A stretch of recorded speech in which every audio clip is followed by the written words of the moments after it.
Scotland's countryside is full of castles, manors and large historic buildings, but keeping them standing and maintained can be a huge financial burden. Often their survival is dependent on the owner's ability to make them pay. Sarah's been to meet a couple with grand plans for one very grand house. Call them stately homes, mansions or country houses, these historic places of residence for aristocratic families and landed gentry recall a bygone age of wealth and splendour. And one of those is Fasque House, an A-listed castellated mansion which sits in a beautiful position overlooking rural Aberdeenshire.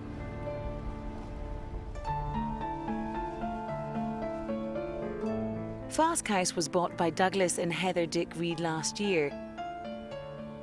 Much of the house was run down and in need of substantial renovation, but with a background in property development, they were undaunted. Prior to us obtaining the property, they held weddings and functions here. So we always thought that was a good idea, and it's such a beautiful space that we thought, well, we'll do it justice, restore the bottom 2 floors and get the wedding venue or function venue as it is now open and trading. There was no electricity to speak of, there was no heating in the building, the paintwork and the structure of the building was in poor condition. So we really had to start fresh with every room.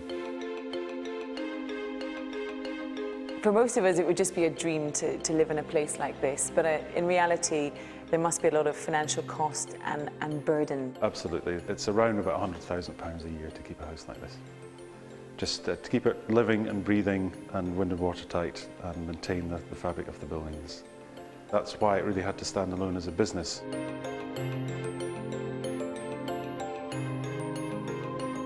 The house and estate was owned by the Gladstones, a family of Prime Minister William Gladstone, who spent most of his childhood here.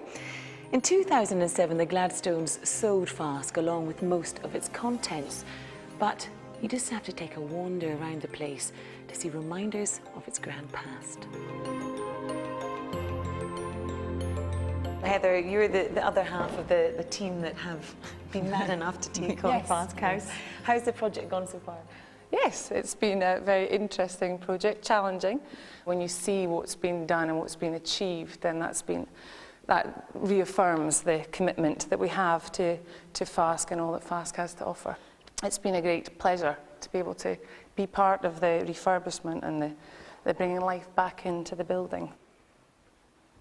How do you approach doing up a house like this with such important historical value? We've obviously felt it's very important that we're respectful of the tradition of the building, and sympathetically we wanted to refurbish this, but using the strong, vibrant colours brings the modern twist and allows us to bring the house into the 21st century. This was originally built as a home, so then we want to put this into a place where actually people can come and they can adopt this lifestyle, they can take on this house and it becomes their home. For that short period of time they can have this experience of living in this magnificent home. Their role may have changed from the grand country houses of wealthy families, but without a change of use, properties like this would face a bleak future. Without a business in the house would not survive. The grounds that we got when we bought the estate aren't enough to support the house or anything like it. Even with what we have planned with holiday homes and new developments, that will help restore the building, but the building then needs to stand on its own and needs an income to keep it not only for the generations to come, but the entire future.